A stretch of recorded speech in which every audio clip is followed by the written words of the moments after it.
Bismillahirrahmanirrahim. Assalamualaikum warahmatullahi wabarakatuh. Alhamdulillah anak-anak, saat ini kita bertemu untuk belajar bersama mengenal dan mendalami makna tentang akil baligh. Sudah baligh anak-anak? Belum baligh anak-anak? Apa makna dari akil baligh? Arti dari baligh adalah sampai. Maksudnya, telah sampainya usia seseorang pada tahap kedewasaan. Baligh merupakan istilah dalam hukum Islam yang menunjukkan seseorang telah mencapai kedewasaan.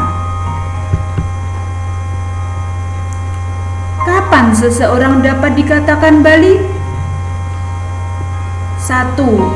Jika mengetahui, memahami, dan bisa membedakan makna yang baik dan makna yang buruk. Yang kedua, jika mengalami mimpi basah bagi laki-laki. Dan yang ketiga, jika sudah mengalami menstruasi bagi perempuan. Apa yang menjadi kewajiban bagi orang yang sudah baligh? Dibebani kewajiban atau taklif syariat berupa sholat 5 waktu dan berpuasa Ramadan. Yang kedua, akan dihisab, diperhitungkan amalan baik dan amalan buruknya. Bagaimana tanda baligh? Yang pertama adalah ihtilam. Apa itu ihtilam? Yaitu keluarnya mani, baik karena mimpi atau karena lainnya bagi seorang laki-laki. Di dalam Al-Quran, di mana Allah Ta'ala berfirman, dan bila anak-anakmu telah sampai hulm atau ihtilam, maka hendaklah mereka meminta izin seperti orang-orang yang sebelum mereka meminta izin. Meminta izin dalam hal apa? Yaitu ketika masuk ke kamar kedua orang tua kita. Lalu yang kedua yaitu menstruasi, yaitu keluarnya darah dari kemaluan seorang wanita. Selanjutnya tanda-tanda baligh adalah jika tumbuh rambut pada kemaluan. Di dalam hadis dari Atiyah ia berkata, kami dihadapkan kepada Nabi Shallallahu Alaihi Wasallam pada hari Quraidah. Di situ orang yang sudah tumbuh bulu kemaluannya dibunuh, sedangkan orang yang belum tumbuh rambut di kemaluannya dibiarkan hidup. Aku adalah orang yang belum tumbuh, maka aku dibiarkan hidup. Hadis riwayat Abu Dawud, Tirmidzi, Nasai. Ibnul Qayyim rahimahullah berkata, untuk waktu ihtilam dan menstruasi tidak ada batas umurnya. Bahkan anak-anak yang berusia 12 tahun bisa mengalami ihtilam atau menstruasi. Akan tetapi ada juga yang sampai 15 tahun, 16 tahun, dan seterusnya namun belum mengalami ihtilam atau menstruasi. Lalu apa arti remaja dan bagaimana permasalahannya? Yang pertama yaitu orientasi diri atau jati diri.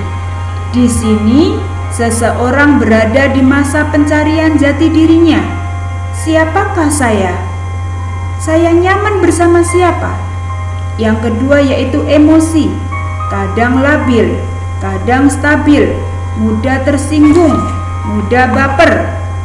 Yang ketiga, perubahan perilaku dari perilaku anak-anak yang cenderung lucu berubah menjadi perilaku dewasa.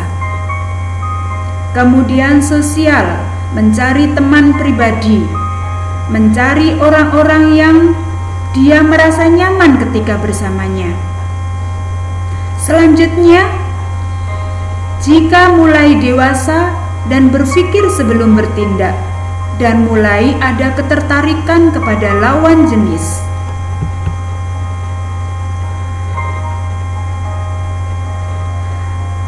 Dalam akil balik ada beberapa permasalahan. Yang pertama yaitu ada yang mengalami puber lebih awal dan ada juga yang lewat begitu saja. Ada sejumlah kasus anak-anak menunjukkan pubertas sebelum waktunya. Kemungkinan penyebab pubertas dini adalah: 1. Karena nutrisi yang lebih baik, yang kedua karena stres, dan yang ketiga karena bahan kimia di dalam makanan. Kelainan pada puber dikatakan pubertas tidak normal jika terlalu awal atau dini, dan yang kedua jika terlalu lambat. Terlalu awal penyebabnya adalah bisa jadi memiliki sebuah penyakit otak misalnya, seperti tumor atau dampak masalah penyakit otak yang telah lalu. Sedangkan penyebab dari terlambat datangnya pubertas adalah: 1. Karena bisa disebabkan oleh keturunan, yaitu pernah terjadi dalam salah satu keluarga. Yang kedua, jika ada kelainan kromosom pada genetik. Yang ketiga, penyakit kronis seperti penyakit ginjal, penyakit hati, atau penyakit darah. Bagaimana perubahan ini dapat dihentikan? Ada dua pilihan. 1. Mengobati penyakit dasar atau aktual seperti tumor pada ovarium dan otak. Yang kedua yaitu dengan terapi hormon untuk mengobati hormon yang tidak seimbang. Nah anak-anak, demikianlah pengertian dari atau makna dari akil balik. Sekarang kita belajar bagaimana cara mandi besar atau mandi junub sesudah akil balik sesuai dengan tuntunan Rasulullah. Yang pertama adalah niat. Mulailah niat dengan niat mandi wajib untuk menghilangkan hadas besar. Niat ini membedakan mandi wajib dengan mandi biasa, sebagaimana ia membedakan ibadah dengan adat kebiasaan. Yang kedua, membersihkan kedua telapak tangan, yakni membasuh tangan kanan dengan tangan kiri atau sebaliknya sebanyak 3 kali. Yang ketiga, mencuci kemaluan baik dari mani atau kotoran yang ada padanya serta sekitarnya. Yang keempat, berwudu layaknya hendak sholat. Yang kelima, membasuh rambut dan menggosok dengan memasukkan kedua tangan ke kulit kepala lalu menyiram 3 kali. Yang keenam, menyiram dan membersihkan seluruh tubuh hingga setiap lipatan seperti ketiak, paha, jari, dan bagian tubuh yang lainnya dipastikan tersiram dengan bersih. Demikianlah anak-anak pembelajaran kita.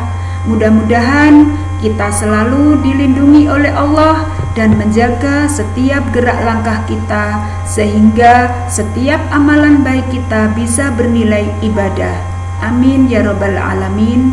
Billahi taufik wal hidayah. Wassalamualaikum warahmatullahi wabarakatuh.